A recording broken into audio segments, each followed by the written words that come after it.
판사가 유죄를 때릴 때는 마음대로 친절하게 하라고 한답니다. 근데 유죄는 이제 웃으면서 보내는 거죠. 할 말 다 해보세요. 네, 바로 옷 갈아입게 합니다. 재판의 날이 오고 있다. 세상에 판사들을 이렇게 공격하는 사람들이 어디 있어요. 이건 처음부터 판결에 대해서 잘 받아보겠다는 생각은 없었던 것 같아요. 그래서 이미 포기한 상태에서 자기 하고 싶은 말 한다. 그럼 뭐 하시겠죠. 근데 바뀔 건 전혀 없죠. 왜냐하면 유죄가 나오건 무죄가 나오건 이재명 대표가 민주당의 후보가 되는 거는 다 확정적이기 때문에 어차피 우리는 민주당과 싸운다기보다는 이재명의 민주당과 싸운다, 이재명 대표와 싸운다, 이런 생각을 강하게 할 것 같아요. 네. 이 피와 폰이 지금 민간인, 즉 김건희 여사에게 지금 지급됐을 확률이 매우 높습니다. 김건희는 민간인이잖아요. 네. 그렇기 때문에 여기서부터 일단 불법이 자행된 것이고, 또 김건희가 또 누구에게 또 줬을 수 있습니다. 네. 추가적으로. 그래서 이런 것들을 밝혀내야 되는 아주 중요한 단서가 되는 건데, 비화폰은 국무위원들도 못 가지고 있어요. 비화폰을 가지고 있는 사람이 얼마나 되는데요. 그리고 그러니까 그런 걸 확인하기 위해서 비화폰 서버를 확보를 해야 되는 거예요. 근데 그걸 자꾸 지우려고 하잖아요. 근데 왜 구속영장 신청을 안 해요? 말이 안 되는 거죠. 이 정부는 맞지 아무 일도 않나라는 일어나지 않았으면 그냥 괜찮다라는 식인 거예요. 아니 실제 삭제한 기록이 있는지 없는지를 안 봤는데 어떻게 알아요? 함께해 주실 분들 소개해드리겠습니다. 국민의힘 정광재 대변인님 어서 오십시오. 네, 안녕하세요. 네, 반갑습니다. 반갑습니다. 그리고 더불어민주당 강성필 부대변인님. 안녕하십니까, 강성필입니다. 강성필입니다. 네. 개혁신당 김성열 당대표 공보특보님도 나오셨습니다. 네, 김성열입니다. 반갑습니다. 네, 반갑습니다.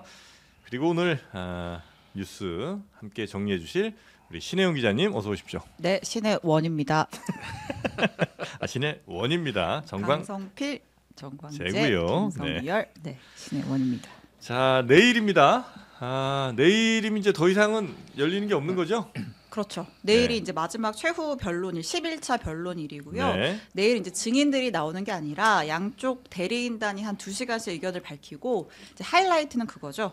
대통령이 직접 최후 진술을 합니다. 우리 박근혜 전 대통령 때 떠올려 보면 그때는 이제 대리인단이 한 15분 정도 입장문을 대독하는 형식으로 했거든요. 네. 근데 내일 윤석열 대통령 그러지 않죠. 말할 기회를 놓칠 수 없기 때문에 직접 이제 변론서도 쓰고 있고 변호인단 계속 접견하면서 내용 정리하고 있고, 이제 내일 직접 입장을 밝히는데 핵심은 시간 제한이 없어요. 그러니까 재판부에서 시간 무제한으로 주겠다, 하고 싶은 말씀 다 하시라 이렇게 얘기를 했기 때문에 저희가 몇 시간 동안 지켜봐야 할지도 모르는, 아무튼 이제 뭐 그런 상황인데, 뭐 계엄의 정당성 설명할 거고요. 뭐 하이브리드 얘기도 아마 할 것 같고, 부정선거 얘기도 할 것 같고, 또 어쨌든 대통령으로서 국민 앞에서는 마지막 자리일 수도 있잖아요. 네. 여태까지 한 번도 뭐 책임 있는 사과 같은 게 없었는데 그런 메시지가 과연 조금이라도 담길 것인지 좀 주목을 해봐야겠고요. 네. 뭐 헌법재판소가 주목한 탄핵 쟁점들 저희가 여러 차례 소개를 했었는데, 네. 뭐 계엄 선포의 요건이 성립이 됐는지, 절차적 정당성,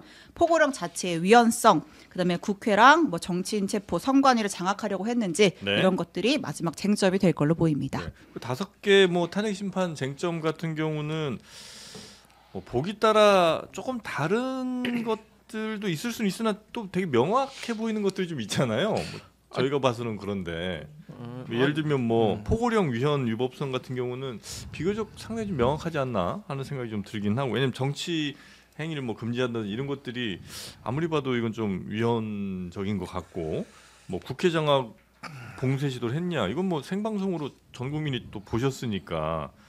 그리고 뭐 선관위 군 투입한 것도 뭐 목적이 어떤 건지는 모르겠으나 뭐 군 투입한 거는 사실로 보이니까 이런 것들이 조금 비교적 명확한 것들 아닌가 하는 생각이 좀 들긴 합니다.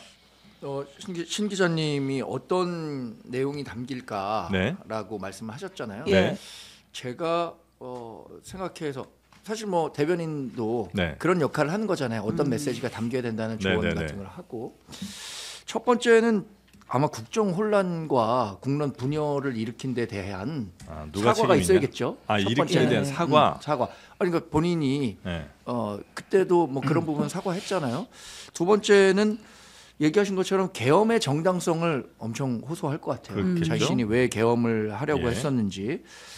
그리고 계엄 과정에서 이른바 뭐 내란이라는 건 폭동 있어야 한다는 규정이 있는데 그런 폭력성이 드러난 적이 없었다는 없다. 그러니까 그 과정 경고성 계엄이 있다는 점을 굉장히 강조하려고 할 거고 그다음에 헌재 재판이 지금 공정하게 진행되고 있느냐 네. 이런 부분들은 여러 여론에서 드러난 부분들이 있잖아요. 그런 것들을 조금 부각시키기 위한 얘기를 담아야 할 것 같고 그다음 마지막으로는 자신이 국정에 복귀하게 된다면 기각돼서 예? 복귀하게 된다면 어떻게 할 것이다. 아. 국론 분열이나 뭐 이런 것보다는 통합하는 정치를 하겠다.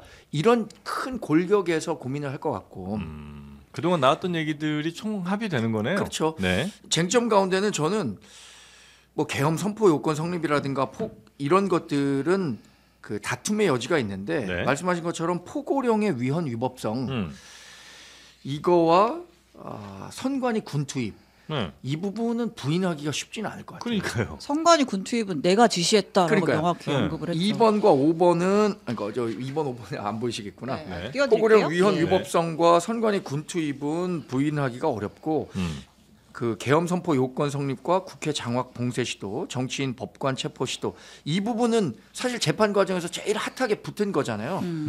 정치인과 법관에 대한 체포 시도가 있었느냐 없었느냐 이런 부분들은 그래서 어느 정도는 윤석열 대통령이 방어했다고 생각하는데 나머지 부분들은 법관들의 마음을 사는데 성공했을까? 쉽지 않을 것 같은데. 아니, 원래 이 재판, 이 탄핵 재판이 쉽지 않은 재판이었다는 거는 아마 대통령 스스로도 네, 네, 알고 네. 있었을 것 같아요. 네. 근데 말씀하신 내용 중에 그 헌재의 공정성에 대한 언급은 하면 굳이 도움 안 되는 부분 아니에요? 아니 근데 그거는 이제 헌법 재판관분들에게는 도움이 안 될 거지만 네. 지금까지의 과정만 놓고 본다면 그 부분을 통해서 지지층을 결집하는데 성공했다라는 네. 평가는 분명히 할 거 아닙니까? 어차피 결론은 이미 나올 거 아니에요, 거의. 뭐. 아니 아직 안 나왔나? 거의 뭐 결론이 이제 정해졌다고 본다면 현재 공정성에 대해서 공격하는 거는 뭐 당연히 이제 재판에는 좀 불리할 수 있으나 이 지지자들 모으는 데는 좀 도움이 되지 않을까라고 아마 윤석열 대통령 측은 판단할 수는 있겠죠. 정치적 판단을 할 것 같습니다. 그렇게. 네. 아니 뭐 여태껏 계속해서 재판하면서 재판관들 그렇게 공격하고 말도 안 되게 뭐 무슨 카페에 들어갔느니 친동생이 무슨 생각을 하느니 세상에 판사들을 이렇게 공격하는 사람들이 어디 있어요. 이건 처음부터 판결에 대해서 잘 받아보겠다는 생각은 없었던 것 같아요. 그래서 이미 포기한 상태에서 자기 하고 싶은 말 한다. 그럼 뭐 하시겠죠. 근데 아까 앞서서 말씀하신 것처럼 뭐 사과 부분이 들어갔으면 좋겠다라고 저도 생각은 하는데요.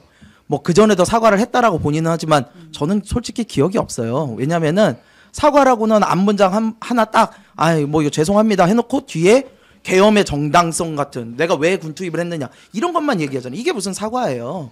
이런 거는 사과가 아닙니다. 그래서 요번에도 결국 사과는 없을 거고 네. 보면은 자신이 왜 군 투입을 했고 이럴 수밖에 없었다. 부정선거 이야기 이런 건 하시지 않을까 싶네요. 네. 근데 저는 이제 그 국민의힘하고 좀 다른 것 같아요. 이게 5가지 정도 쟁점이 있었잖아요. 네. 비상계엄 선포, 예, 예. 포고령 뭐 여러 가지가 있었는데 저는 그 어느 것 하나도 윤석열 대통령 측에서는 제대로 소명한 게 없었다.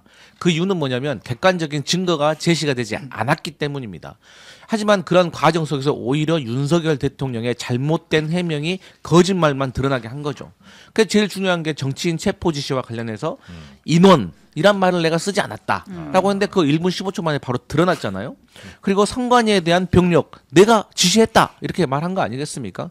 그리고 나서 마지막 남은 보루 하나가 뭡니까? 부정선거 의혹에 대해서 주장한 거잖아요. 근데 제가 여러 차례 말씀드렸지만 부정선거 의혹이 5만 분의 1 만약에 있었다고 하더라도 이건 비상계엄의 요건이 되지가 않는다. 네. 그리고 그조차도 제대로 소명되지 않았다라는 것이기 때문에 네. 그런데 거기에 추가적으로 윤석열 대통령 측에서 헌법 재판관들을 계속해서 공격을 했잖아요. 기피 신청하고 회피 촉구 의견서 내고 그래서 사상에 대해서 뭐 이렇게 공격하고 사생활에 대해서 가짜 뉴스 퍼뜨리고 거기에 대해서 헌법 재판관들이 얼마나 참았겠습니까?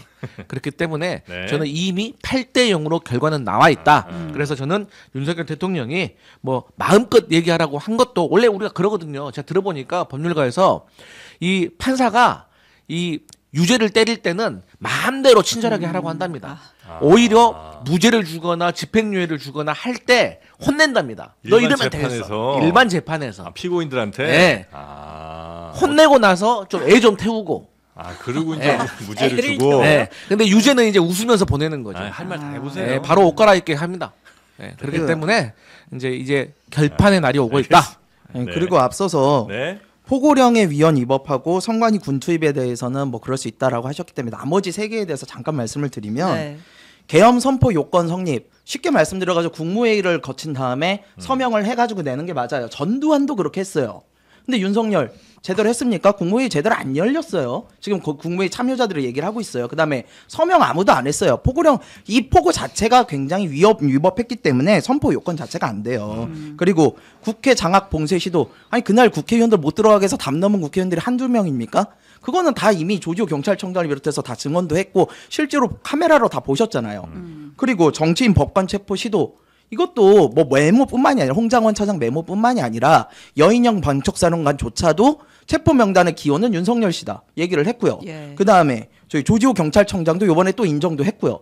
그래서 이런 부분들도 다 너무 명확하게 나와 있는 부분이다. 저는 네. 그렇게 아니, 생각해요. 정치인 체포 외에서 아주 중요한 부분을 왜 하나 빼놓으세요? 아니, 한동훈 대표를 체포하려고 했잖아요. 12월 4일 날 기사에도 나왔지 않습니까? 대통령한테 가서 한동훈이 왜 나 체포하려고 했어요, 형님? 그러니까 네가 포고령을 어겼나 보지 뭐 이런 거 예. 얘기했다는 거 아닙니까? 톤은 무슨 톤이에요? 그 톤은 뭐 지금. 하다 보니 이렇게 됐습니다. 네.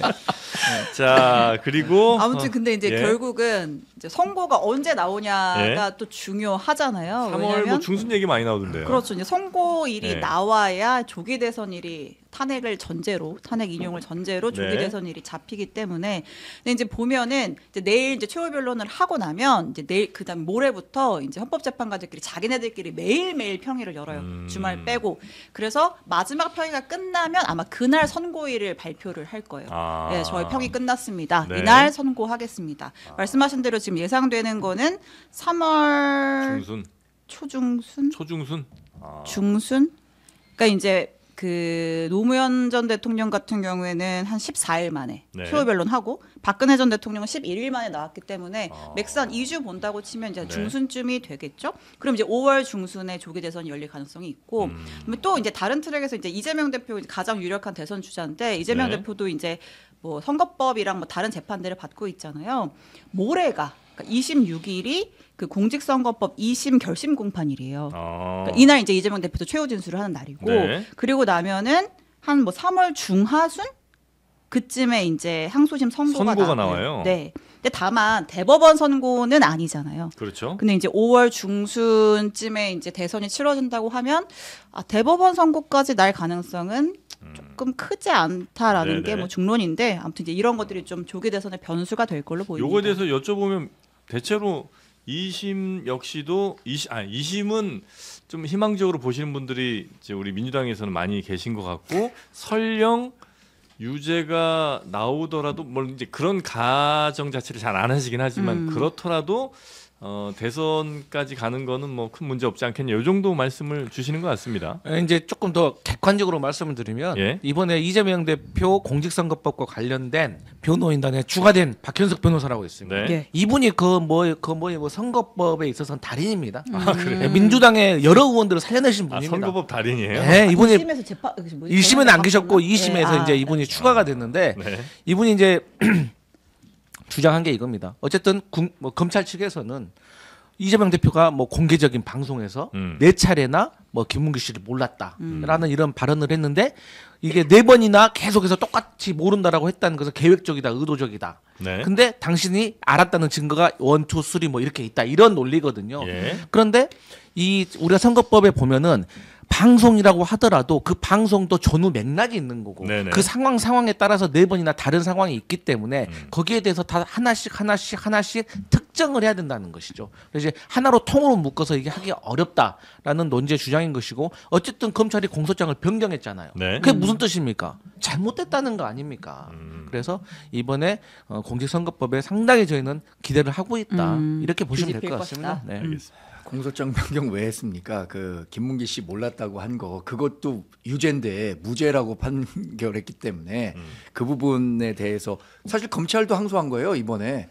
왜냐하면 1심 결과에 대해서. 네, 1심 결과에 대해서 그 이재명 대표 측도 항소했지만 여기서도 항소했는데 이게 1심에서는 골프를 친 것처럼 조작을 했다 사진. 그리고 또 하나는 백현동 개발 관련해서 국토부에 협박이 있었다. 이 두 개만 유죄잖아요. 네. 김문기 씨를 몰랐다라고 한 거는 무죄를 받았고, 예, 예. 근데 이것도 유죄라고 한 것을 지금 그 이끌어내기 위해서 검찰이 항소를 했단 말이에요. 그러니까 첫 번째, 두 번째 유죄가 난 부분이 바뀔 가능성은 전혀 없다고 보고요. 네. 그리고 객관적이라고 말씀하셨지만 이 세 번째 것도 있잖아요. 네. 유죄로 판결이 나올 가능성도 배제할 수 없다. 우리는 그렇게 봅니다. 국민의힘에선. 네. 그리고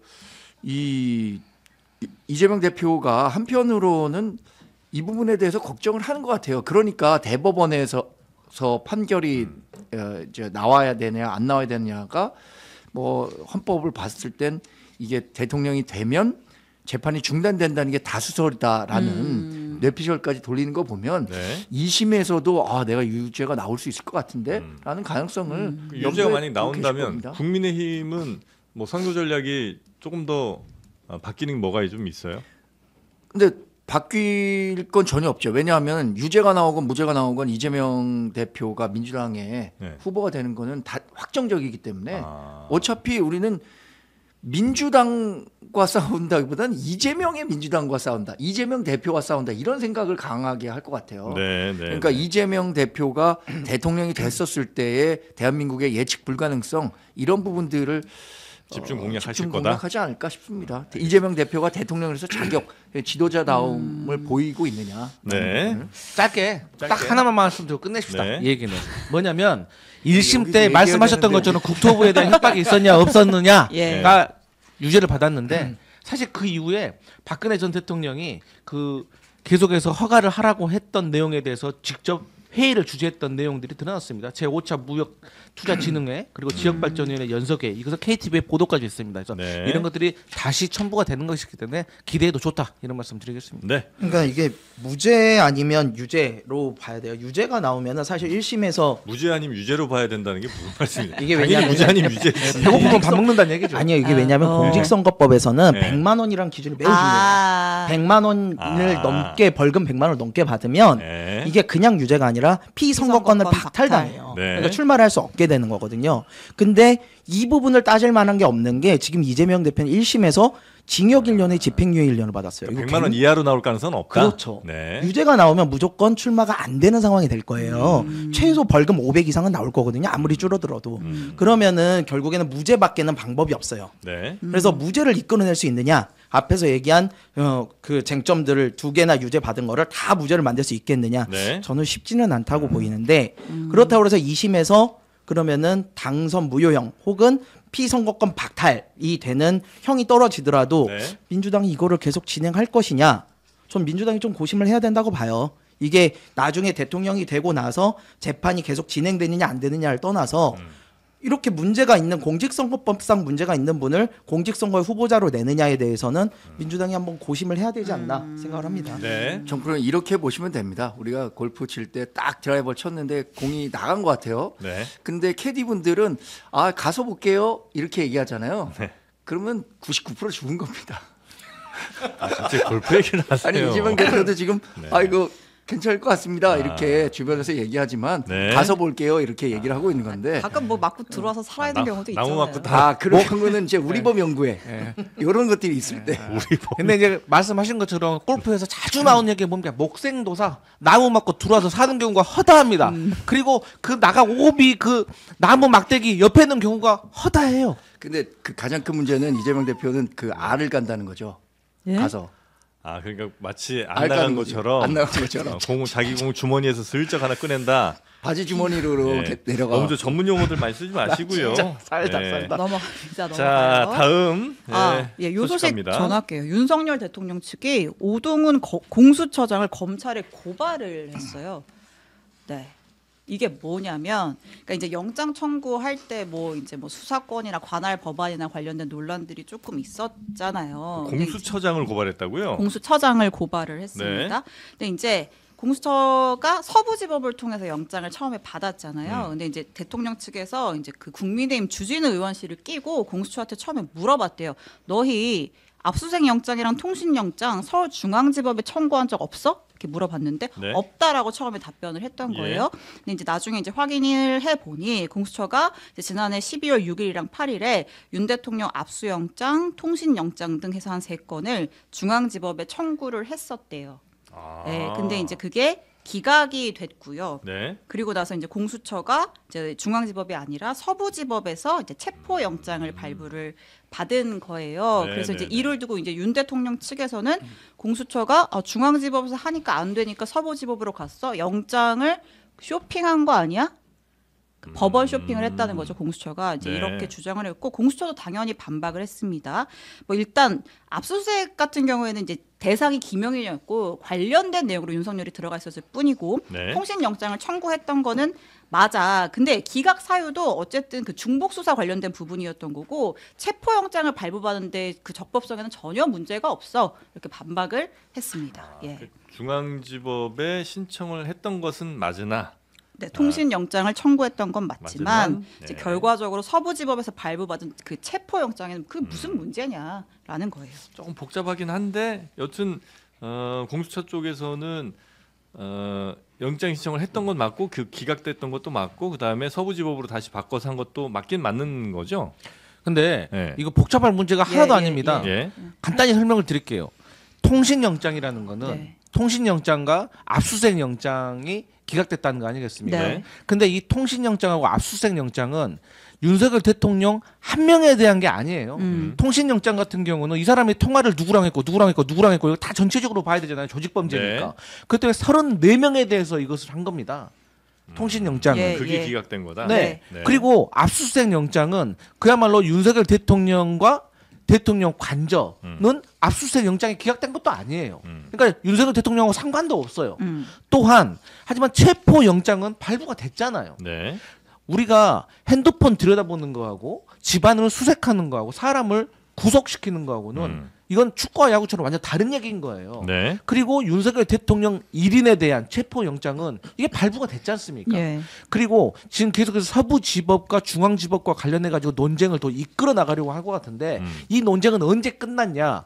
윤석열 대통령 측이 체포 영장 적부심을 신청해 가지고 중앙지법에서 기각됐지 않습니까? 네. 네. 거기서 그냥 논란을 다 종집으로 찍어준 거예요. 서부지법에도 그 영장 발부가 정당했다. 네. 그리고 그 공수처가 수사 권한이 있다. 이 두 가지를 명쾌하게 알려준 건데 뭘 굳이 이제 와서 그 또 문제 시점이라든지 삼냐. 이 종류를 막 섞어가지고 마치 뭐 문제가 있는 듯한 네. 이런 건데 이것은 전혀 다른 내용이다. 이렇게 말씀드리겠습니다. 알겠습니다. 이미 법원에서 결론이 난 문제다. 그럼요, 뒤늦게 이게- 봉창 두드리지 마라. 그러니까 이게 그 관할권 문제라든가 아니면은 수사 범위 그러니까 수사를 할 수 있는 권한이 있느냐 이런 거에 대한 문제지 내용에 대한 문제가 전혀 아니에요. 이 윤석열 씨가 혐의가 없는데 그걸 가지고 지금 영장을 청구해 나가 그래서 뭐 기각했다 이런 내용이 전혀 아니고요. 지금 말씀하셨듯이 중앙지법이 뭐 거기는 이걸 반대했다. 근데 예. 체포 접부심에 대해서는 인정을 했잖아요. 네. 그래서 서부지법과 중앙지법의 문제가 없습니다. 네.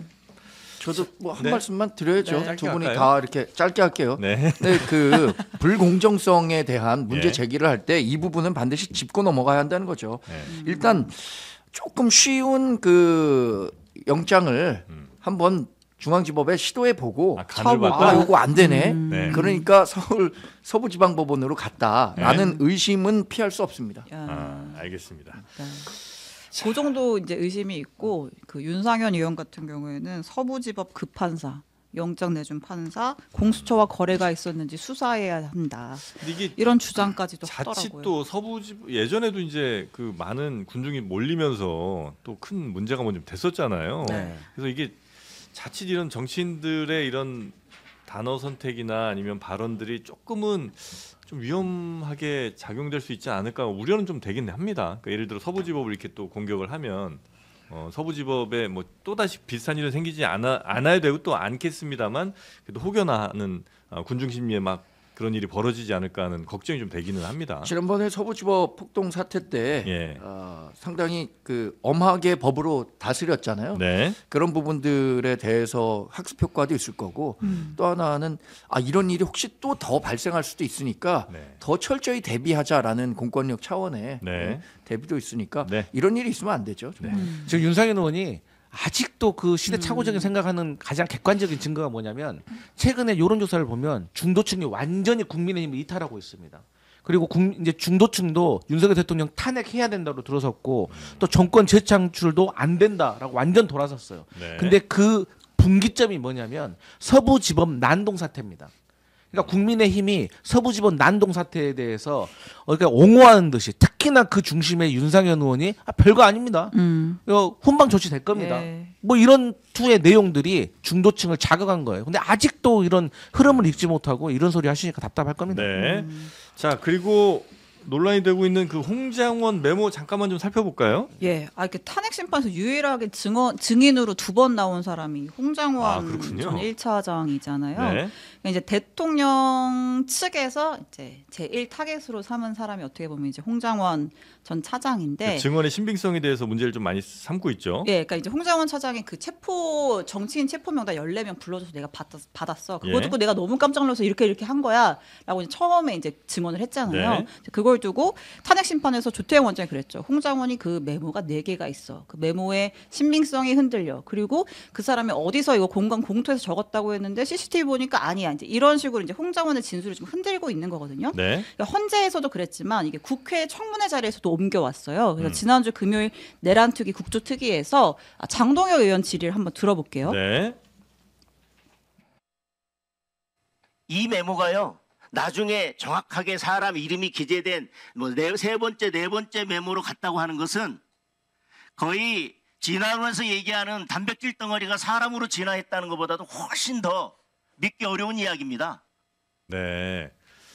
단백질 덩어리가 사람으로 진화했다는 네. 것보다 더 믿기 어렵다. 그러니까 그 저희가 배경으로 나왔는데 그 포스트잇에 적힌 메모 있잖아요. 예. 그 포스트잇에 적힌 메모가 그러니까 홍장원 차장이 처음에 통화를 하면서 이제 주머니에 있던 포스트잇을 꺼내서 적은 이제 뭐 그런 메모라고 하는 것이죠. 노란색 메모를 조금 혹시 가능하면 크게 보여주시면 더 좋긴 할 것 같은데 예. 약간 이게 글씨인가 알아보긴 좀 어렵게 저희 일반인들이 볼 때는 그렇게 쓰여지긴 했습니다. 그래서 근데 실제로 홍장원 차장이 그렇게 얘기를 했잖아요. 내가 이제 바깥에서 급하게 적느라 제대로 적질 못했고 아무튼 그러고 나서 보좌관한테 정서를 시켰다. 그날 밤에. 네. 그리고 그 다음 날 다시 또 보좌관 불러가지고 또 한 번 정리를 시켰다. 예. 이런 식으로 해서 이제 우리가 이제 봤던 메모들이 이제 그 뒤에 탄핵 심판에서 홍장원 차장이 직접 공개를 했던 메모들인데 아무튼 이제 이 첫 메모라고 하는 거를 이제 국민의힘에서 들고 나와서 뭐 이걸로 어떻게 그 정서를 시키느냐 뭐 이제 이런 주장을 하는 네. 거죠. 예, 이게 예. 그냥 흘려 쓴 거라고 하긴 조금 그래 보이는데 저희가 볼 때는 비전문가들이 근데 볼 때는 저는 일단 이 메모의 출처가 확실한지가 좀 궁금해요. 이 메모를 홍장원 전 차장이 차장이 직접 쓴 게 맞는지가 홍장원 전 차장이 여기에 대해서는 얘기는 안 하고 있나요? 일단은 언급은 아직 없는데. 아직까지는. 네. 근데 이제 일단 홍장원 차장은 이 첫 메모 같은 경우는 자기가 이제 정서를 시키고 나서 이제 폐기했다고 버렸다라고 이제 얘기를 했었는데 네. 이제 요거에 대한 좀 뭐 어쨌든 출처 확인이나 이런 게 조금 추가로 나온 내용은 없는 상황이네요. 예. 네. 이 메모는 어떻게 우리가 좀 봐야 됩니까? 좀 헷갈립니다, 이거는. 1, 2차 메모는 글씨라고 알아보기 좀 어려울 것 같고. 저도 그 굉장히 의아해요. 그래서 네. 1차 메모 같은 경우에 도저히 알아볼 수 있는 이게 또 한글 표기라고도 하기가 어려운 정도고. 왼손 오른손 문제는 아닌 것 같고요. 네, 왼손 오른손 문제는 아니죠. 2차 메모는 이게 일종의 뭐 암호 같은 걸로 쓴 건가 국정원 내에서. 그럴 뭐, 수 있을 것 예. 같아요. 2차 메모. 그래서 네. 제가 사실 국정원 블랙 요원 출신인 분께 한번 오기 신민철 전에 또 동원했습니까? 동원했는데 예. 두 번째는 혹시 그럴 가능성이 있겠지만 네. 첫 번째는 이거를 국정원에서 쓰는 거로 보기 어렵다라고 했기 때문에 이거를 보좌관에게 정서시키라고 했다면 네. 이 글씨는 뭐라고 구술해서 알려주지 않는 이상 두 번째 메모로 진화하기가 어렵다. 이렇게 얘기를 네. 하더라고요. 근데 그거는 상식적으로 보더라도 정말 당연한 거 아닌가요? 이게 뭐 아랍어를 이렇게 쓴 것도 아니고. 그러니까 이게 이제 지금 댓글에서는 저거 진짜 있는 메모가 아니고 예시로 이렇게 썼다는 거를 보여줬다는 건데. 근데 그렇다면 예시로- 홍장원 전 차장이 발끈해서 네. 그 나의 최초 메모가 아니다라고 당연히 얘기하겠죠. 반응이 나왔어야 하는데 그러지 않은 상황이거든요. 네. 민주당에서는 이거 어떻게 혹시 해석을 하고 계신가요? 네, 저는 이 개인적으로 예. 저도 국정원에서 근무하셨던 분에게 물어봤는데 예. 이게 딱 뭐다라고 말해줄 순 없지만 어쨌든 홍장원 전 차장이 블랙 요원이었고 예. 어쨌든 국정원 내부적으로도 항상 도감청에 예민하게 반응하는 생활화가 되어 있기 때문에 이걸 나름대로 본인들만의 암호로 썼을 것이고 네. 이게 그런 내용이 아니라고 하면 홍장원 차장이 지금 막 여러 언론에 나와가지고 메모 실물도 가지고 나오잖아요. 네. 그렇기 때문에 여기에 대해서 어떻게 공개를 하겠느냐. 그리고 메모 갖고 나온 건 이제 3차, 네. 4차를 갖고 나온 거죠. 근데 네. 보세요. 아니 아무런 의미 없이 저는 지렁이를 왜 씁니까? 그래서 뭐 모스 부호라고 하시는 분도 있고, 근데 사실 그 홍 차장이 본인의 이거 정사를 했던 보좌관도 사실 밝히지 않고 있잖아요. 예, 그럼 예. 거기서 왜 못 네. 밝히냐고 하지만 사실 그것도 그 사람이 국정원 직원이기 때문에 못 네. 밝힌다고 하고 있어요. 그리고 저희 민주당 입장에서는 지금 이 홍장원 메모에 대해서 100번 양보해가지고 네. 이게 뭐 거짓이든 뭐 신빙성이 없든 다 좋다 이겁니다. 이게 제일 중요한 본질은 윤석열 대통령이 정치인 체포를 지시했느냐 안 했느냐. 지시를 해서 여기에 대해서 곽종근이라든지 이진우라든지 여인영이라든지 조지호 이 4명도 이미 홍장원 외에도 나머지가 이거 증언을 하고 있잖아요. 다른 예. 증거가 이미 충분히 있기 때문에. 예. 그러니까 예. 예를 들어서 그 100번 양보해서 홍장원과 통화를 했던 여인영 방첩 사령관이 네. 홍장원에게 체포하기 위해서 위치를 추적해달라고 했다는 거 아닙니까? 네. 그럼 방첩사는 잡으러 돌아다녔다는 거 아닙니까? 네. 이것만 보더라도 윤석열 대통령이 정치인 체포하라고 한동훈 대표를 포함해서 네. 이렇게 체포하라고 돌아다니는 것이 사실인데 뭐 이걸 가지고 계속해서 진짜냐 아니냐 하는 거는 네. 이 논지를 흐트러뜨리기 위한 국민의힘의 정치 공세다. 이렇게 해야지 이걸 계속 코끼리를 생각하지 말아야지 계속 여기에 대응을 해주다 보면 네. 산으로 간다. 본질이. 많은 분들이 지금 이제 저 지적해주고 계신 게 이거는 홍장원 전 차장이 어쨌든 1, 2차 버렸다는 그 메모를 버렸다는 건 이미 언론 보도에 많이 나왔던 얘기고 그래서 이거는 1차로 썼을 때 이런 식으로 썼다고 본인이 예시로 보여준 건데 네. 그걸 갖고 이렇게 지금 문제를 삼으면 어떡하냐고 하시는데 뭔가 예시로 보여준 글씨라도 이게 좀 이상하다는 이제 지적들이 좀 나오고 있는 거고 요걸 이제 그 장동혁 의원이 문제를 좀 삼고 지금 국조특위에서 이제 물어봤다는 거죠. 예, 일단 이렇게 뭐 출처 확인은 뭐 해봐야 될 것 같고요. 네. 뭐 나온 얘기는 없는데, 근데 이제 말씀하신 내용대로 사실 그러니까 이게 일종의 뭐 체포 명단을 불러준 물증처럼 이제 여겨졌기 때문에 이제 계속 네. 이제 논란이 되고 이제 계속 국민의힘에서도 거세게 좀 때리기를 하고 있는 건데. 일단은 그 체포 명단이 불러줄 라인이 그렇잖아요. 뭐 대통령이 있고 김용현이 있고 여인영 방첩사령관이 있잖아요. 그래서 이제 거기서부터 쭉쭉쭉 이제 내려간 거잖아요. 근데 이제 맨 처음 그 명단이 나온 게 어쨌든 이 받아 적었다는 것도 여인영 사령관한테 들어서 그렇죠. 14명인가 적은 것다는 대통령이 거죠. 이제 방첩사 이제 지원해주면 네. 돼라고 하니까 이제 홍장원 차장이 여인영 사령관 육사 후배예요. 그러니까 전화를 네. 한 거죠. 나 못 도와주면 된다는 거야. 이제 그때는 상황을 모르고 네. 그랬더니 이 명단을 불러줬다라는 거잖아요. 그래서 이 명단이 있고 그 다음에 여인영 전 사령관의 휴대전화도 이미 다 수사기관에서 포렌식을 했습니다. 네. 거기에도 그 완전 일치하진 않으나 거의 일치하는 14명의 명단이 이미 다 적혀 있고 네. 조지호 청장의 피의자 신문에서도 그 명단이 다 나와요. 그러니까 이제 여러 명의 증언이 일치를 하고 있기 때문에 뭐 이제 첫 메모가 어떠냐 보다는 이제 어쨌든 네. 이 명단은 확실하게 존재를 했다라는 게 이제 포인트인 것 같고 그래서 저도 이제 약간 이게 어디서 나왔지 출처가 궁금해서 좀 취재를 해보려고 했는데 잘 안 되긴 했어요. 네. 당시에 이제 국조특위에서 이제 민주당 박선원 의원이 뭐라고 주장을 했냐면, 그러니까 지금 국정원 내에 조금 내부 다툼이 있는 것 같다. 국정원에서 오호룡 1차장이랑 이제 뭐 조태영 원장이랑 이렇게 해가지고 결국 이제 홍장원이 민주당이랑 소위 짝짝꿍 한다고 지금 공작을 하려고 이제 이런 것들을 계속 꺼내드는 거 아니냐 이렇게 뭐 문제 제기를 하기도 했습니다. 네. 예. 이게 우리가 달을 가리키면 달을 봐야죠. 왜 손가락들을 보고 있습니까? 이 메모가 글씨가 어땠다. 왼손으로 썼다. 누구 옆에서 써줬다. 이게 뭐가 중요해요? 메모에 나와 있는 내용이 사실과 부합하느냐. 그게 중요한 거죠. 근데 지금 말씀하셨듯이 여인영 방첩사령관 그걸 불러줬다는 여인영 방첩사령관의 휴대전화 메모와도 거의 일치해요.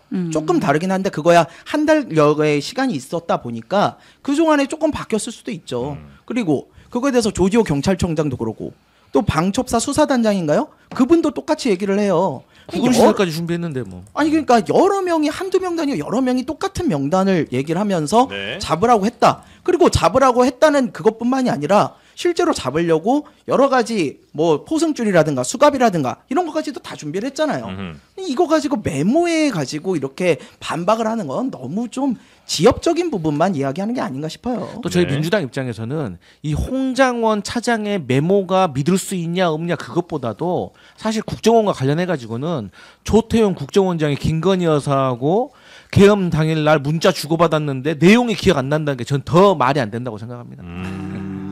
이 논란이 되는 것은 그래서 네. 결국에는 헌법재판소에서 홍장원 메모를 증거로 채택할 것인가 말 아. 것인가 이건 아직 결정이 된 것 같지 않아요. 안 해도 상관없습니다. 평의를 통해서 하고 있고 지금 강성필입니다.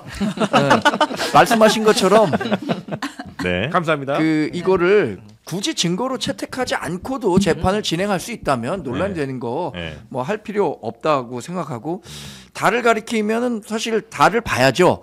근데 손가락에 달을 가리키는 게 아니라 해성을 가리키고 있는 상황이다. 이런 경우에는 문제가 될 수도 있기 때문에 달 정도가 아니다. 네. 너무나 지금 다른 걸 가리키고 있는 것 같다는 말씀이신 것 근데 같고요. 꼭 비슷한 맥락에서 네. 이제 그 도대체 어디서 그 메모 적은 거야? 이제 요거 가지고도 좀 계속 문제를 삼고 있잖아요. 근데 홍장원 차장이 이제 당시에 처음에 이제 진술했을 때 막 분 단위로 하니까 네. 이제 뭐 어쨌든 내가 처음에 그 명단 듣고 적은 거는 그 공관, 그러니까 국정원장 공관 앞 공터에서 내가 그 이제 어두운 상황에서 이제 급하게 적었어라고 했는데 이제 막상 CCTV를 보니까 이제 그 시간대는 이미 이제 국정원 본청 사무실로 돌아온 이후였다. 네. 고 하는 거죠. 그러니까 몇 분간의 이제 시차가 있긴 하지만 어쨌든 뭐 홍장원 차장이 국정원 내부에서 계속 머무르면서 이제 이런 뭐 메모를 계속 들었다.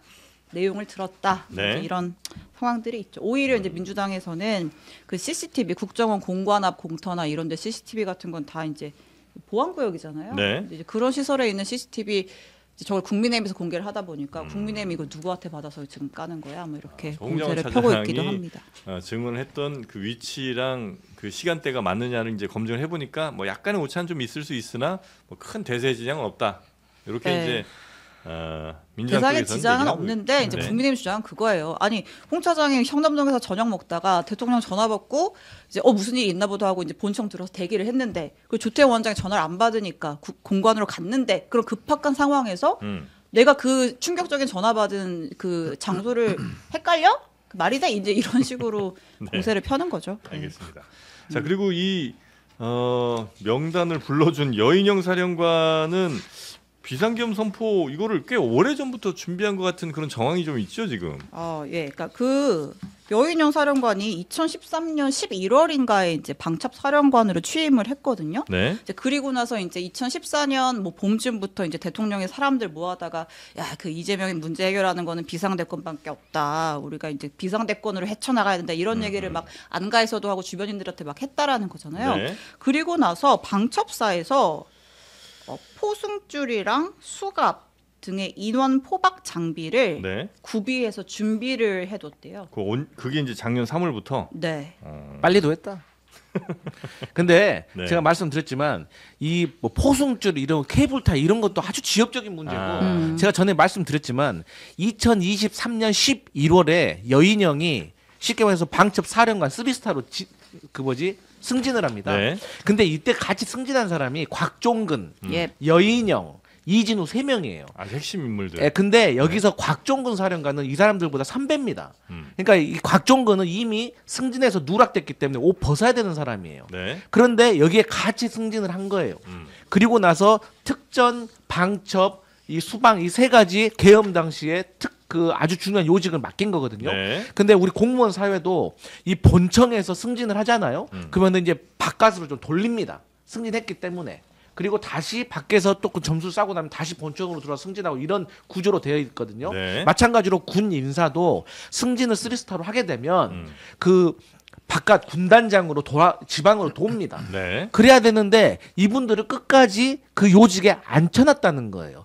그렇기 때문에 민주당의 김병주 의원이나 박선원 의원이 이게 이상한 인사라는 것을 캐치를 한 거고 알아보니 또 곽종근이라는 사람 대신에 원래 승진을 해야 될 사람이 있었을 거 아니에요. 네. 그 사람이 밀린 거 아닙니까? 그러니까 이 군 내부에서도 여기에 대해서 얘기가 나와서 저희가 계엄이 있을 것이다라는 것을 저희가 미리 알고 있었던 작년 것이고 8, 9월에 이제 한참 민주당에서 그 의혹 제기할 네. 때 근거가 뭐야? 그게 그 전년도에 있었던 군 인사에서부터 시작됐던 네, 거예요. 네, 네. 그래서 이런 것들에 대해서는 이미 아주 오래전부터 그러니까 그러면 23년 11월 군 인사 때 벌어졌다고 하면 군 인사를 바로 하는 게 아니잖아요. 네. 그 전에 전체 조각을 하지 않습니까? 네. 그러니까 훨씬 그 전부터 준비가 돼 있었다. 이렇게 보시면 됩니다. 네.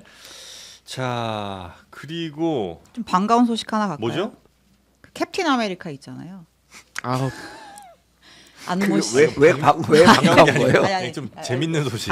예. 뭐 재밌나요? 아무튼 구속이 됐습니다. 네. 이분. 이 40대 사람이- 남성 네. 안모 씨 캡틴 아메리카 복장을 하고 중국 대사관에 이제 난입을 시도했고 예. 근데 거기서 뭐 시진핑 뭐뭐 해봐 막 아. 외쳤던 이재명 뭐뭐 해봐 막 외치고 인권위도 갔죠. 인권위도 이제 미국 군복 입고 해서 난입했던 네. 그분이 구속이 됐습니다. 아. 구속 영장 실질 심사 출석할 때 네. 기자들을 향해서 영어로 욕설을 했습니다. 기자들한테요? 예, 근데 저희 지난주에 누가 얘기했죠? 그 영어 어디서 배웠냐고 했더니 파주 영어 마을에서 영어 배웠다고 했던 저런 분들 이제 고투 안모 프리즌이죠. 씨. 예.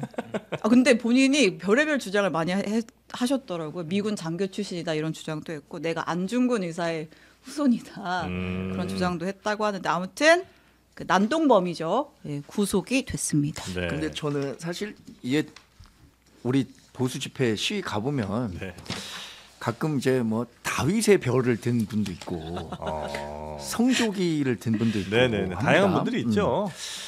근데 저는 한미 동맹의 가치가 굉장히 중요하고 우리 정말 외교 안보의 축이죠. 네. 참고로 저는 미국 부대에서 근무하면서 정말 한미 동맹의 살아있는 화석이에요. 아 진짜 카투사로. 미국- 네. 아 그래요? 그런데 아, 이게 바로 캡틴 아메리카네. 네, 이렇게 미국과의 동맹의 가치가 중요하다고 생각하지만 네. 보수 집회에 뭐 성조기가 등장하고 캡틴 아메리카 복장이 등장하고 이거는 네. 그렇게 뭐 좋아 보이지는 않더라고요. 아, 그래요? 예. 우리가 뭐 주권 국가고 한데 네. 또 미군으로 굳이 복무하셨다고 뭐 하니까 또 성조기까지 네, 들 들고 필요가 있나? 예.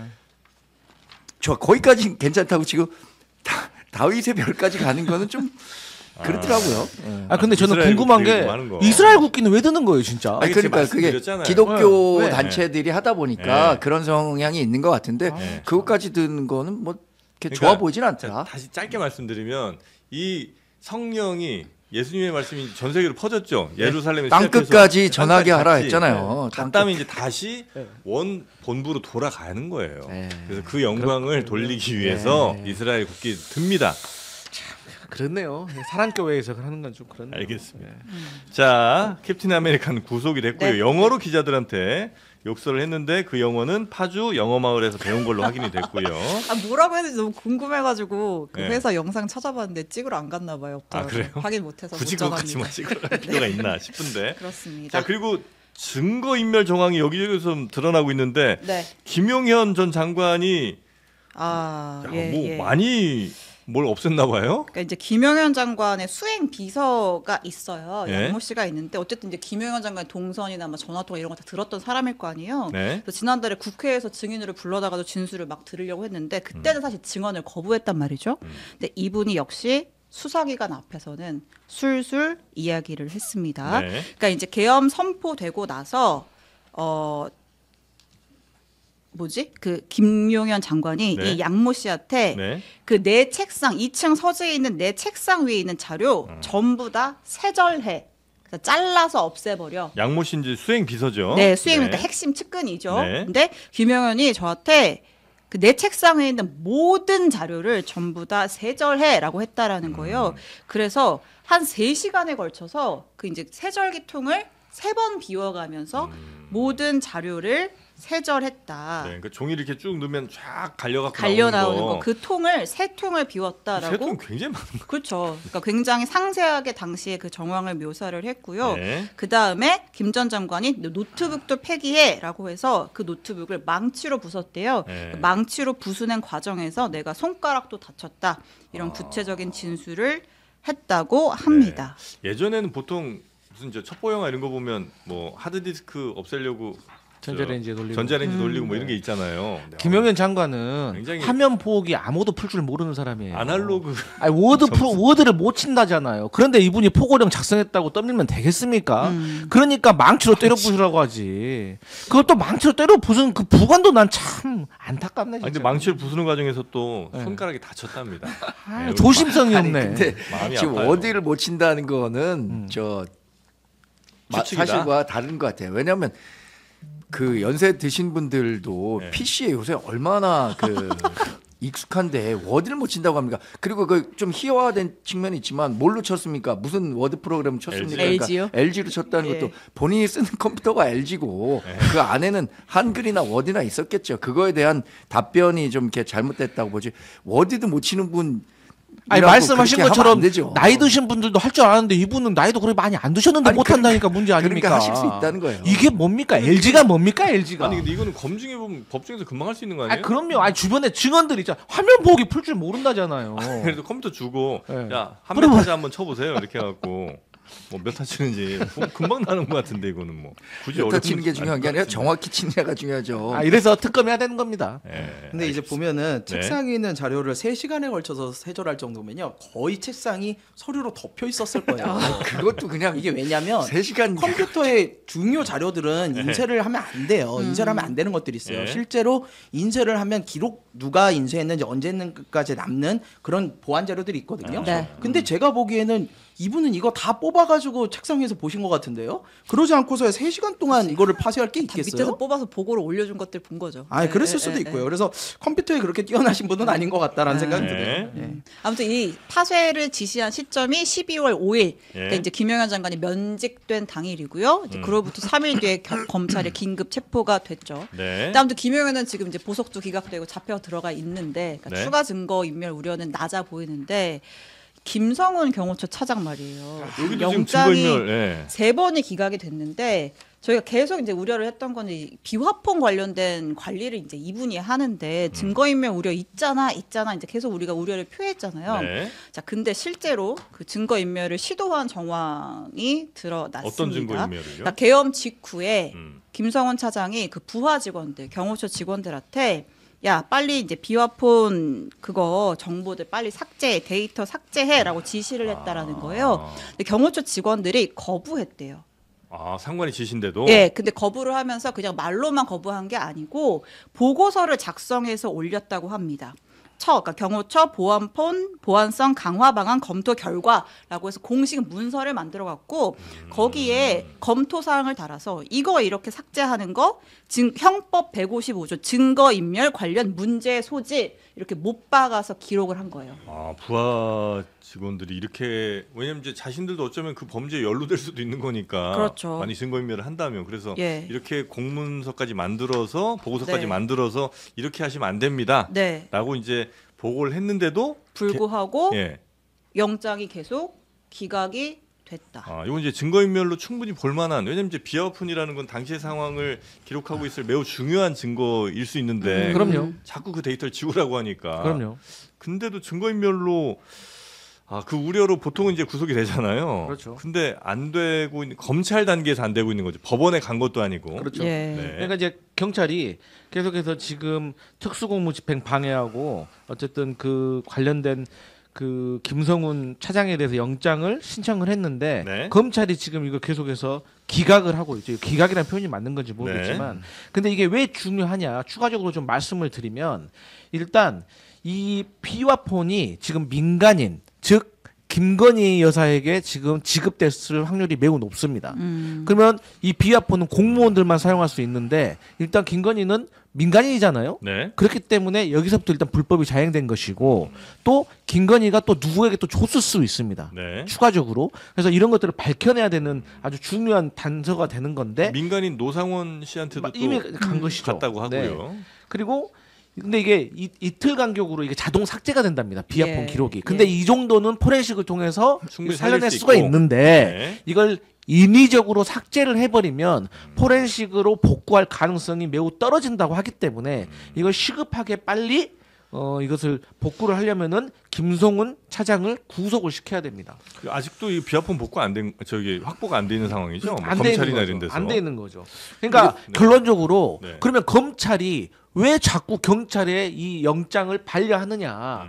이것은 제 생각에는 김용현 전 국방부 장관도 경찰에 출두하기 전에 경찰 고위직과 통화를 했다는 지금 의혹 보도가 있는 거 아니겠습니까? 그렇기 때문에 검찰도 이 비화폰의 서버가 열리게 되면 네. 검찰의 어떤 불법적인 내용 판도라의 상자가 열릴 수도 있기 때문에 검찰이 계속해서 지금 말도 안 되는 뭐 대통령 체포영장 형사법 110조를 예외로 핑계대면서 안 열어주는 것이 아니냐라는 것이에요. 그래서 다시 또 말씀드리지만 이래서 내란 특검이 필요한 겁니다. 여기 서울 서부지검 입장도 좀 설명해야 되겠죠? 예, 서울 해주세요. 서부지검 예. 왜요? 이렇게 얘기했잖아요. 아니 검찰이세요? 지금 일방적으로 다 검찰이 왜 네. 기각했느냐 네, 궁금해하시니까 네. 법과 원칙에 따라 현출된 증거를 충분히 검토해 영장을 기각했다 네. 이렇게 얘기를 했고 또 하나는 보안 유출을 우려한 조처였고 실제 삭제한 기록이 없다라고 이제 김 차장이 주장을 했는데 이 부분을 받아들였다라고 설명을 그러니까 저는 이제 그 해주니까 부분이 조금 이게 그러니까 이제 결국은 그 삭제 지시를 한 게 그 보안 사항이 유출될까봐 그랬다는 건데 이 상황에서는 이거를 보안 유출보다 증거 인멸로 보는 게 아니, 그러니까 좀 이 정부는 맞지 아무 일도 않나라는. 일어나지 않았으면 그냥 괜찮다라는 식인 거예요. 아니 실제 삭제한 기록이 있는지 없는지를 안 봤는데 어떻게 알아요? 아니, 그러니까 검찰의 이런 행위가 결코 일반적이지 않아요. 왜냐하면은 김성훈 차장이 어떤 사람입니까? 이미 그 대통령 체포영장 집행 당시에 특수공무집행 방해 혐의를 받고 있는 사람이에요. 그러니까 수사에 협조적이지 않고 뭔가 감추려고 하고 뭔가를 지우려고 한다는 정황이 충분히 있어요. 거기에 부하들이 직접 이런 지시를 받았었는데 우리가 거부를 해서 삭제를 안 했다. 네. 그러면은 결과적으로 삭제가 안 됐다고 해서 이 사람이 그런 시도를 앞으로 안 한다는 보장이 있습니까? 계속해서 그런 시도를 할 거라는 게 충분히 예상이 되잖아요. 그럼 당연히 구속영장을 받아들여야죠. 신청을 해야죠. 네. 되게 일반적이지 않아요. 일반적이지 않다 보니까 앞에서 얘기하신 것처럼 검찰이 뭐 약점이 있나? 라는 생각까지도 가능한 부분이 있는 거예요. 검찰 얘기를 괜히 제가 했네요. 그냥 우리 신 기자님이 이 입장만 설명해 주셨으면 되는데 내가 왜 했지? 갑자기 또 우리 신 기자도 뭐라 그래요? 아니 신 기자님은 팩트를 전달해야 되니까 서부지검은 뭐 이렇게 얘기했다라고 서부지검의 입장을 훈훈하게 정리할 수 있었는데 괜히 제가 말씀드려가지고 비화폰 관련해서는 정말 확실하게 너무- 예, 가져가야 되는 게 노상원 씨 관련한 내용 때문이에요. 아. 노상원 씨 메모 보면요. 정말 경악할 만한 내용들이 많은데 네. 그 중에서도 저는 반드시 봐야 되는 게 NLL에서 도발을 유도했다는 그런 부분들. 외환해제. 예, 외환을 일으키려 했던 전쟁을 일으키려 했다는 부분에 대해서는 우리 꼭 확인을 해야 돼요. 지금 국회에서 하고 있는 것도 내란만 가지고 하고 있잖아요. 내란 특검 뭐 이야기만 하는데 내란이 중요한 게 아닙니다. 저는 외환까지도 봐야 된다고 봐요. 네. 지금 북한이 러시아 파병 안 갔으면은 그때 외환 유도했을 때 쳐들어왔을지도 몰라요. 아니, 저는 진짜 그렇게 위험하다고 봅니다. 지금 그 노상원 메모에 대한 네. 신빙성과 관련해서 아니, 너무 좀 너무 황당하잖아요. 너무 황당하기 때문에 그걸 어디까지 진실로 봐야 되는가. 그리고 노상원 사령관이 실제 계엄 과정에서 네. 뭘 했는지 할 수 있는 영역과 하지 못하는 영역이 분명히 있었을 거라 생각합니다. 예. 근데 본인이 이런 것도 가능했지 이런 것도 가능했지 자기가 그냥 머릿속에서 생각하는 걸 적어놓은 걸 가지고 그게 그 계엄령이 오래 지속됐었으면 이런 일이 다 실현됐을 것이다 라고 가정해서 얘기하는 것은 무리가 있다. 근데 아니야, 그런 사람한테 그렇게 하죠. 그걸 맡기거나 이게 물어보거나 한 것 자체가 좀 문제 아니에요? 비화폰은 국무위원들도 못 가지고 있어요. 비화폰을 가지고 있는 사람이 얼마나 되는데요. 그리고 그러니까 그런 걸 확인하기 위해서 비화폰 서버를 확보를 해야 되는 거예요. 근데 그걸 자꾸 지우려고 하잖아요. 네. 근데 왜 구속영장 신청을 안 해요? 말이 안 되는 거죠.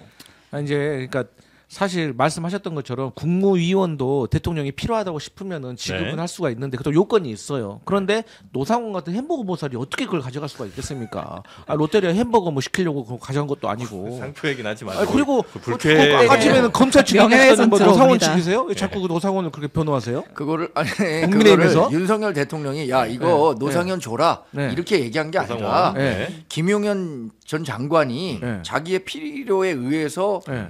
준 거지. 네. 뭐 그걸 윤석열 대통령의 계엄령과 완전히 결부시켜서 뭐 윤석열, 김건희 여사가 이 계엄령과 관련해서 네. 노상원 전 사령관에게 비화폰을 주고 네. 노상원 전 사령관이 메모했었던 것은 다 계엄령이 실시되면 현실에 옮기겠다 이렇게 판단할 수는 없다. 그럼 만약에 김건희 여사가 그야말로 비화폰을 사용했다면 그 잘못된 겁니까? 말 아닙니까? 그대로 네. 노상원 그 전 사령관이 지금 여러 가지 그 공격에 빌미를 준 거는 있지만 네.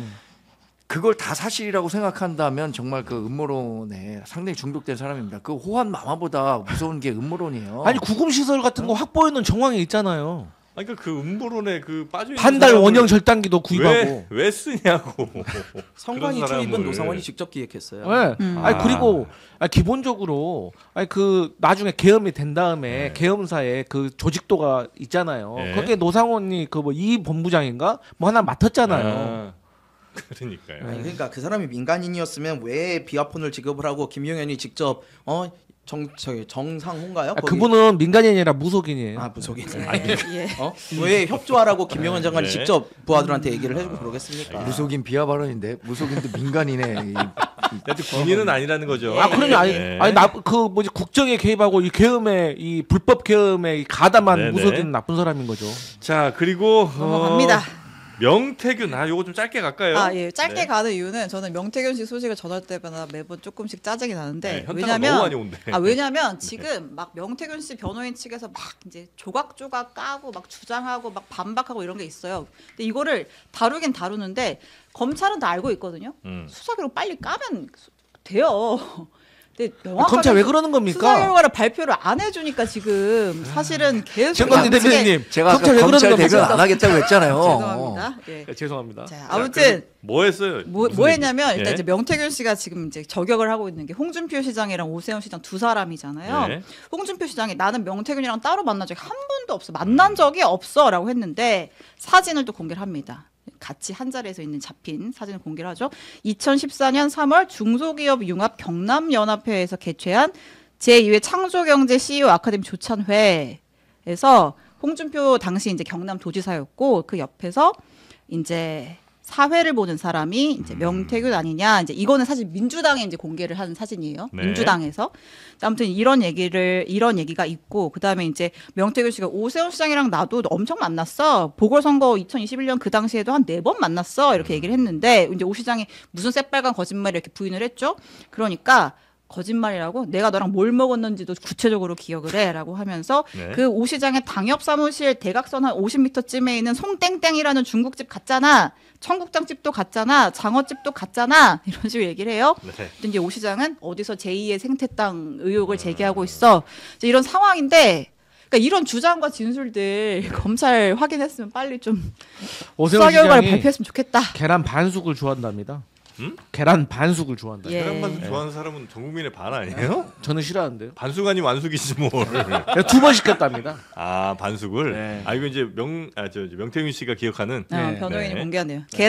간장에 계란 반숙 그 디테일하다. 요리를 진짜. 좋아했다. 근데 저는 이것도 마찬가지인 게 만났느냐가 중요한 게 아니고 뭘 했느냐가 더 중요하지 않아요? 그렇겠죠. 네. 네, 그러니까 여론조사 같은 그렇죠. 경우를 진짜 불법으로 했느냐 그렇죠. 이런 것들 하고 지금 앞에서 말씀하신 것처럼 검찰이 이런 거 수사를 충분히 했다면서요. 네. 왜 안 까는 겁니까? 네. 그리고 반대로 민주당도 마찬가지예요. 민주당이 황금폰 비롯해가지고 다 가지고 계시다면서요. 근데 왜 자꾸 살라미로 하나하나 쪼개가지고 얘기를 하는 거예요? 민주당이 민주당 한금폰 없어요. 예? 황금포 무슨 내용도 한금폰을 가지고 있어요. 아 그래요? 사진만 네. 아마 아니 우리 근데 저도 네. 그 저는 확보했다는 이야기. 아니야 한금폰 없어요. 개인적으로 생각하기엔 이미 명태균 씨가 일정 부분 민주당과 공유했다고 생각합니다. 아, 폰에 있는 내용을? 폰에 있는 내용을. 네. 그래서 뭐 개인적인 생각이니까 네. 또 음모론 말씀하시네. 결국에는 음모론. 이 음모론자. 조기 대선이 현실화됐었을 때 네. 그때의 어떤 하나씩 할 정치적인 이해관계를 고려해서 할 거고 명태균 씨가 지금 계속해서 문제 제기를 하고 있는데 네. 문제 제기가 되는 부분이 정말로 법적으로 정치적으로 책임질 부분에 대해서 명확하게 규정해서 제기하고 있지 못해요. 그냥 주변적 내용 내가 만났었다. 아는 잘한다 어. 내가. 만나서 뭐 반숙 먹었는지 뭐 완숙 먹었는지 모르겠습니다. 그런 얘기는 하고 있지. 그래서 본인에게 뭘 해줬는지. 오세훈 시장이 돈 500만 원이라도 준 건지 네. 그리고 뭐 여론조사 과정에서 나에게 유리한 여론조사를 만들어 와라라고 지시했는지 이런 본질적인 문제는 전혀 외면하고 가십적인 계란 내용만으로 반숙 얘기하고. 계란 반숙 근데 얘기하고. 그러면 그러니까 그게 문제예요. 검찰도 본질적인 문제에서 이게 법적으로 문제가 될 만한 부분이 없으니까 저는 아직까지는 수사 결과에 담지 못하고 있지. 네. 예를 들어서 정말로 책임질 부분이 정치적이든 법적이든 있다면 서울중앙지검으로 이송했잖아요.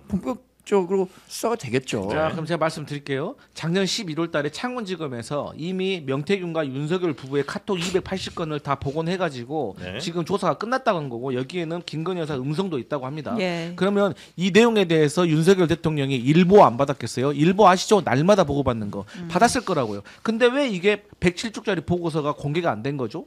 그러니까 명태균 씨가 검찰을 못 믿으니까 특검하자고 하는 거예요. 그런 상황에서 본인하고 그 계속해서 거래를 해왔던 오세훈 시장이라든지 홍준표 시장이 본인을 보고 사기꾼이라고 브로커라고 하니까 이제는 검찰도 못 믿고 그러니까 민주당에게 지금 하나씩 도움을 요청하는 거 아니겠습니까? 이거 간단한 논리예요. 그렇기 때문에 지금 민주당이 뭐 하자고 합니까? 명태균 특검하자고 하는 거예요. 그러니까 이제 위법사항이 뭐냐 도대체라고 이제 물어보시니까 자. 그러면 뭐가 있긴 있는데 특검 통해서 밝힐 수밖에 없는 상황인가요? 근데 이미 이것도 얼개는 드러났습니다. 자, 홍준표 시장을 얘기를 하면은 당원 명부를 명태균의 미래한국연구소에서 지금 그 홍준표의 아들과 그 최 씨라는 분이 명태균한테 의뢰했다는 거 아닙니까? 그래서 여론조사 혹은 여론 조작을 의뢰했다는 의혹이 있는 것이고 네. 이게 2022년 지방선거 예비 후보 때부터 최소 8번의 여론조사를 의뢰했다는 거예요. 그리고 여기에 대해서는 홍준표 시장의 측근 그 경남개발공사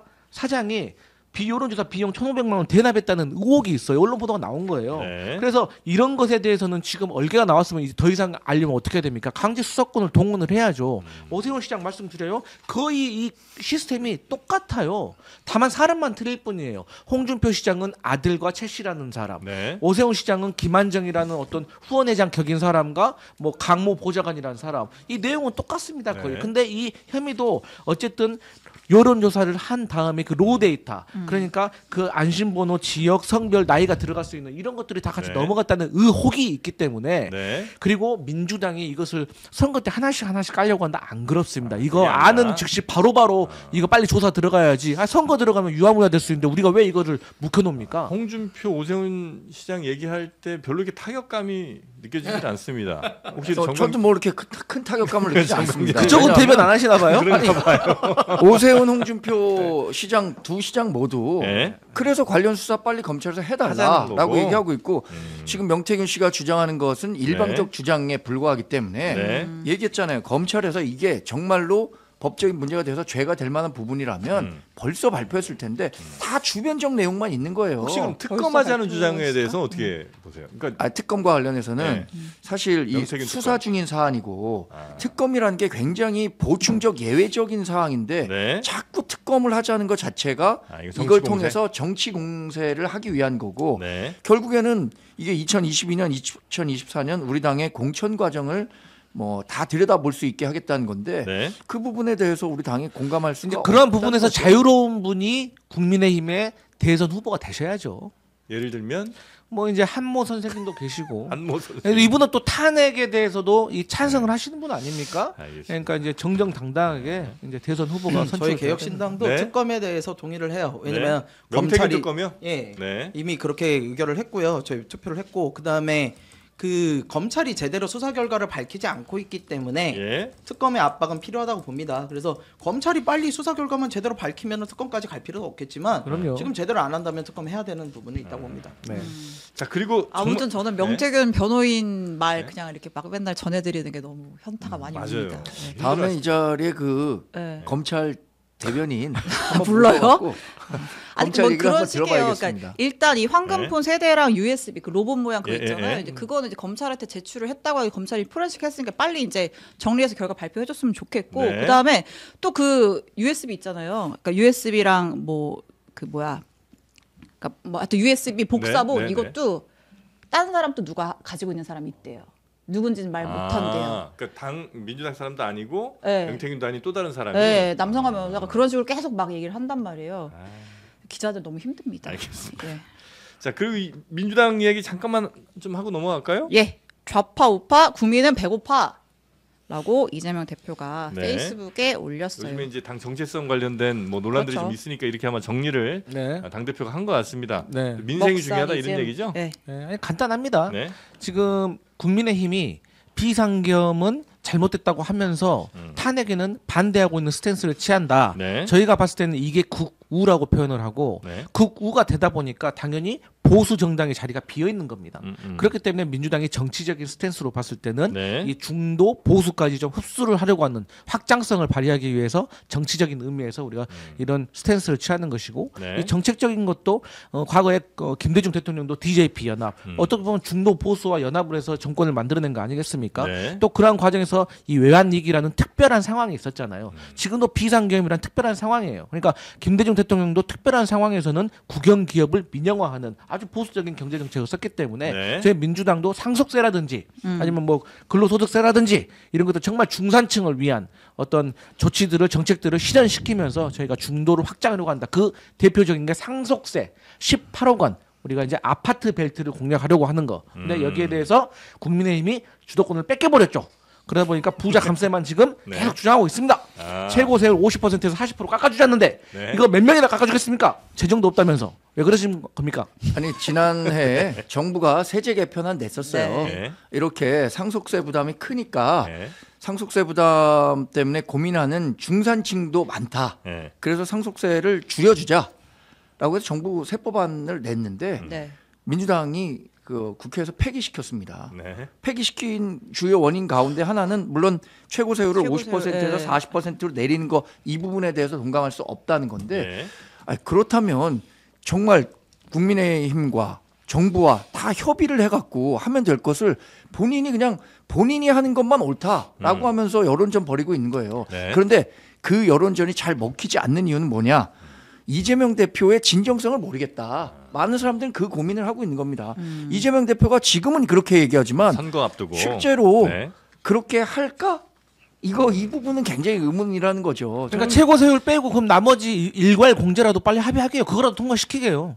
최고 세율을 뺄 수가 없는 게 지금 네, 최고 세율이 빠진 경우에 네. 예를 들어서 중소기업의 가업 승계 문제라든가 현재가 이제 50%고 가산 20%까지 가산 20%면 60%까지 간다는 거잖아요. 네. 그러니까 그 문제를 빼고 그 진행할 경우에 네. 다시 세제 개편 논의를 어떻게 시작할 수 있냐 이거죠. 그럼 원샷을 왜 안 하는 거예요? 아니 그러면 그 최고 세율 그 말씀하신 중소기업 그 상속 때문에 지금 마포, 용상, 성동구에 계신 중산층들이 지금 상속세를 지금 물게 생겼는데 그거 내버려 둘 겁니까? 그러니까 중산층을? 그 부분 빨리 조정하자는 거잖아요. 아니 조정할 게 뭐가 있어요? 그게 합의만 해주면 일단 되는 거예요. 되는 것부터 먼저 아, 하자는 그럼요. 말씀이시고 네. 이번 기회에 제대로 해야 된다는 게 아마 우리 네. 정광재 대표님 아이 뭐 말씀이신 항상 것 제대로 된 거 같습니다. 없었어요. 둘 다 조금만 양보하시면 되는데 아, 그래요? 그걸 안 하시니까 그러는 거고요. 네. 좀 중지한 좀 내세요. 그래 아유, 뭐, 저희- 갑자기 무슨 얘기하는 거예요? 저희 지금? 발의를 못해서 좀 도와주십시오. 발의할 수 있도록. 아, 우리에게 와 와해줄 수 해줄게. 있는 사람이 없어. 이재명 대표가 네. 지금 자기 중도 보수 이야기를 하셨잖아요. 근데 네. 사실 지금 들고 나온 건 아니에요. 예전에 저희 개혁신당 오셨을 때도 대표님께서 직접 우리 민주당은 사실은 중도 보수가 아닌가 싶다라는 말씀을 하신 적도 있어요. 제대로 알고 있네. 그러니까 갑자기 선거 때 꺼낸 이야기는 아니에요. 음. 근데 저는 궁금한 게 뭐냐면요. 실제로 실행할 수 있느냐예요. 계속 얘기하지만 상속세요 이렇게 하지만 결국에는 당에서 못 통과할 거라니까요. 제가 52시간 얘기도 했잖아요. 화이트 이기잼션 그거 관련해가지고 이재명 대표가 먼저 던졌잖아요. 저는 그래가지고 이거 좋다. 그래 연구직들 고소득자에 한해서는 52시간 넘어서 선택할 수 있게 해주자. 반도체 살려보자. 좋았는데 그거 결국에는 뒤로 빠졌잖아요. 아 우리 금투세 실패했잖아요. 민주노총 가가지고 뭐라고 그러셨어요? 또 민주노총 가서는 52시간 지키겠다 또 그러고 계시잖아요. 도대체 어느 길을 가시는 거예요 지금? 그게 너무 궁금한 아니 거예요. 케이스 바이 케이스로 생각을 해야지. 어쨌든 간에 상속세와 네. 관련해 가지고는 우리가 제대로 지금 합의를 하려고 일괄공제 하자고 하니까 합의된 것부터 좀 하자 이거예요. 네. 그리고 또 논의하자 이거예요. 알겠습니다. 네. 자산 이게, 가격 네. 이렇게 올려놓고 상속세 걱정하니까 굉장히 뭐 그러네요. 아파트 가격이 언제 올렸는지 아니, 다 알고 계신 저희 이제 거잖아요. 패널 분들께 좀 하나 여쭤보고 싶은 게 저희는 가능한 이제 이렇게 그래도 여당 야당 또 구도를 혹은 뭐 이런 좀 비율을 좀 맞춰서 네. 양쪽의 얘기를 좀 들어보는 게 좋겠다 생각해서 이제 늘 이렇게 하거든요. 가능한. 네. 근데 또 댓글에서 보면 지금 뭐 무슨 국민의힘 얘기를 뭐하러 들어 이런 사람들 혹은 뭐 야 그 민주당 그 뭐 한 일이 있단 말이죠. 네. 여러분 어떻게 하는 게 더 괜찮습니까? 이렇게 지금 하는 게 괜찮나요? 아니면 그냥 아예 그냥 한 얘기를 팍 듣는 게 낫습니까? 한쪽 아유, 얘기로. 같이 이렇게 여야를 불러가지고 그게 아무래도 괜찮겠죠? 그럼요. 3당까지 딱 불러가지고 이렇게 네. 하는 게 맞죠. 여당 야당 밸런스 맞추는 게 좋겠죠. 아 그럼요. 맞습니다. 그래서 편파만 하면 안 돼요. 당 밸런스를 아, 맞추는 왜 게 참 이런 얘기 중요합니다. 하나 네, 밸런스 밸런스. 맞추는 방송. 아, 네. 기업이 장난이 아니시구나. 아, 징글징글합니다. 식후 혈당 상승 억제에 도움을 줄 수 있는 바나나잎 아니고요. 바나바잎 추출물이 여기 들어 있습니다. 55mg. 아유, 네, 바나바잎이 들어 있습니다. 코로솔산도 있네. 네. 파티 밸런스가 아니라 슈거 밸런스였군요. 나 당 밸런스 얘기를 파티 밸런스인 줄 알았거든요. 우리 같은 당원들은 꼭 먹어야 됩니다. 그렇습니다. 권리당원들은 2병씩 드시면 네. 근데 이 당 네. 밸런스를 잘 지켜야 돼요, 정말로. 밸런스를 잘 지켜야 돼요. 안 네. 그러면은 최근에 뭐 저는 우리 당 대표에게 갖다 드리겠습니다. 뭐 시사 프로그램이 네. 이게 논란이 되고 있잖아요. 네, 네, 네. 당 밸런스는 잘 지켜야 돼. 네. 자, 여러분도 당 밸런스 저희와 함께 잘 맞춰줘 주시고요. 그래야 또 몸도 건강하고 여러분의 정치 건강도 정신도 건강해질 수 있습니다. 네. 자, 당 밸런스 저희 영상 하단에 링크 따라오시면 되겠고요. 오늘 세 분과는 요 정도 하고 마무리하면 어떨까 싶은데 좀 더 괜찮을까요? 할까요, 그럼? 저 다음 일정이 있어서 네, 한가신 분들하고 계속 하셔도 되고요. 요즘 바쁘신 모양입니다. 아 저는 많이 바쁘죠. 알겠습니다. 강성필 이 와중에 저희 네네. 이준석 대표도 좀 잘 챙겨주십시오. 저희 이준석 대표 대권 나오고 이준석 당 대표도 당 밸런스. 네, 알겠습니다.